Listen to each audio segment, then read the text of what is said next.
Come see us on tour in Dallas, Austin, Baltimore, Hartford, Connecticut, Syracuse, New York, Atlantic City, Levittown, Cohoes, and Providence, Rhode Island. Go to jimmydore.com for the link for the cheapest tickets. I remember hearing you talk about that these tech guys want some kind of Venetian city-state system of technocratic feudalism. Well, I don't say that. They say that. That's they called the network state. Scott Bellagio, I think, is the theoretician. One of Peter Thiel's guys is the theoretician of this, called the network state. So that's their belief. So did you know that it turns out by coincidence that the word Doge is actually the title for the ruler of the Venetian city-state?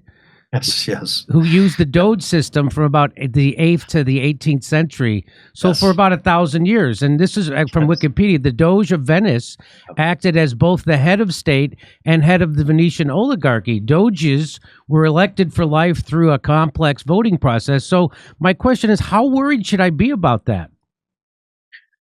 Well, I think you should be very worried. There's a couple of great books on this. There's the former Greek, I cannot pronounce his last name, but he wrote a book called Techno-feudalism that's quite revelatory. But there's a lot of work out there now that people are doing this. I think you should be worried because they're not thinking on the spectrum of kind of, Rachel Maddow on the left and Bannon and these other crazies on the right, and populist nationalists versus progressives, whether you're open borders or more sovereigntists. You're kind of on a spectrum and you argue about that, and it's kind of been passed down from the ages. These guys really think on a different spectrum, a different line, and that is, it's really techno-feudalism. It's this thing of kind of a network state that you would have, instead of thinking in capitalist terms of markets and profits, they would think as digital platforms and rent seekers.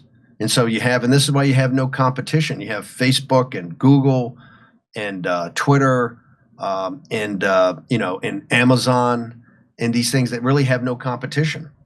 You have 50 or 60 or 70 electric vehicle companies.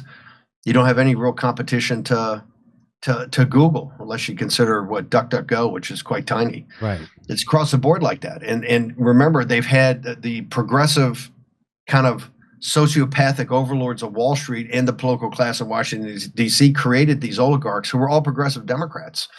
And it was fine. They kind of made a pact with them, an agreement that since we're a hegemon politically and geopolitically, they would make a Faustian bargain to essentially allow these people to become the richest people in the world, have no antitrust around them, no breakups, no real regulatory control, very de minimis regulatory control, and allow them to become the richest, most powerful people in the world. But the Faustian bargain was that you have to take the commanding heights in the age of the algorithm. In the algorithmic age, you have to make sure that the hegemon has the commanding heights. And we've seen in the last couple of weeks that, hey, the bargain didn't become true. That number one, TikTok is so much more sophisticated because the two things are social media and artificial intelligence. TikTok's so much more sophisticated than what we've come up with, which is still fairly rudimentary. That the Chinese Communist Party won't even allow the real version of it that's infecting the West to be in mainland China. And then you see artificial intelligence, and whether it was a Chinese PSYOP or Sputnik moment, the difference between DeepSeek and Chat GPT, or our AI version in the West, which is kind of brute force computing, to the fact that you need these massive power centers to power the data centers, and to that net carbon zero and the green and the Green New Deal is kind of gone by the wayside. They don't talk about it anymore because you need 10 times more power than what powers the United States right now. So they would need sustainable, baseload power. They don't need wind every now and again and solar. They need real power, whether it's nuclear, coal, whatever. And so, and turns out that theory, if DeepSeek is correct, that theory of kind of this brute force just computing for artificial intelligence may be the wrong path. It may be a Sputnik moment. And what did they do? They do exactly what happened in the 2008 financial collapse. In the 2008 financial collapse, which was not Obama's fault, he came in after it, but they went to, Geithner and these guys around Obama, and it was a classic bailout. They took the balance sheet of the Federal Reserve from $880 billion to about $4.5 trillion. That infusion of liquidity propped up the real assets, real estate, and stocks and hedge funds, so the system wouldn't collapse. But it was all that was paid for by middle class people. The taxpayer didn't get warrants, didn't get options, didn't get on the rebound, didn't get real assets. They got nothing. In fact, they took it to zero interest rates. So the little guy's checkbook and his savings account had no interest for years and years and years and years and years. And they knew they were doing this when they did this. There's a book called Lords of Easy Money that talked about the Federal Reserve. The president of the Dallas Federal Reserve argued and said the working class and middle class are going to get destroyed by doing this. And the guys kind of want to tell me, yeah, you're right, but we'll save the system. At the same time, they make this deal with Silicon Valley. And so now these guys come down here at this Sputnik moment, and what's the first thing they do? They turn around and say, we need a bailout. We need a Mercury program, or we need a Marshall Plan. We need $500 billion. We need $1 trillion of government money. We need all the national labs, all the weapons labs, Lawrence Livermore, Sandia. We need them all turned around to artificial intelligence to fuel us that we can live with it. Another bailout. And so now we're in a terrible situation. We're jammed because you're sitting there and you go, you should have Justice Department. You should have the Lena Khans, and they've got some great people coming in and Trump's, Gail Slater, Andrew Ferguson, some real, trust busters to go after them. You should go after these guys right now to break them all up. I don't mean marginal. I mean to break them up and let 1,000 flowers bloom in competition. You can't do that because now they're arguing, hey, we need national champions because now the Chinese Communist Party is ahead of us. Oh, by the way, we need $500 billion. And all the safeguards you're worried about, Bannon, and you got your Luddites and Jimmy Dore, you can't worry about artificial intelligence because we've got to do all metal, no gas, because the Chinese Communist Party could have weapon systems made by artificial general intelligence, which is really machines, teaching machines how to think.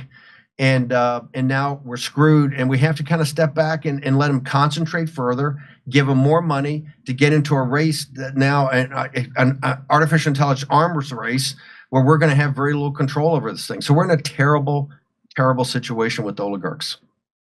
So you agree that this concentration of power is a horrible thing, but we're in such a bad place we have to let it concentrate even more. Well, I think we'd have to. I'm called a neo-Brandeisian, I guess it's pronounced, or Brandeisian after Louis Brandeis. There's two schools of thought in kind of antitrust. One is that the people that are most concerned about concentrations of private power teaming with government power, kind of the Chinese Communist Party model, which is really a form of state capitalism. And that goes after, I guess Louis Brandeis, and it's called neo-Brandeisians. Lena Khan was one, and she had no support, no support by Kamala Harris or Joe Biden or the Biden administration.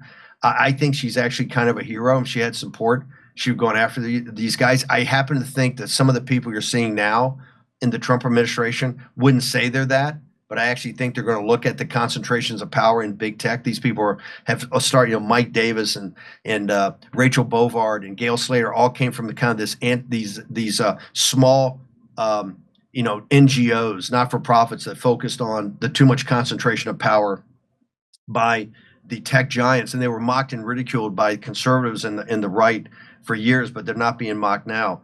The other school is the Chicago school, which kind of looks at consumer pricing, and that's how you want to do it. And you get a lot of economics in there. So I don't believe in that. I've seen it. I don't think it gets to the case. I worked in Goldman and M&A for years and years and years at hostile takeovers, being the defender of companies that were having like the Mike Milkens of the world come after them. I see what concentrations of corporate power does and particularly when you have regulatory capture or regulatory merger. And it's very dangerous. Our model here in this country right now is much closer to the Chinese Communist Party than it is to the founders of our republic. I think we're in a very dangerous time of concentration of corporate power. And the progressive left may not see this, but the right definitely does. We saw what happened during COVID. We saw I was debanked. Had my credit cards canceled. President Trump also debanked, has credit cards canceled. So many of the leaders of our movement. So and corporate power got so woke. It's supposed to be so conservative and so Republican. It got so woke as to be offensive. So we're very, very. I am absolutely against big concentrations of corporate power, and I always think that corporations have to be reined in because I think not reined in, they could be quite dangerous, as I think they proved in COVID, and I think they proved in the DEI woke age of our country. Come see us on tour in Dallas, Austin, Baltimore, Hartford, Connecticut, Syracuse, New York, Atlantic City, Levittown, Cohost, and Providence, Rhode Island. Go to jimmydore.com for the link for the cheapest tickets.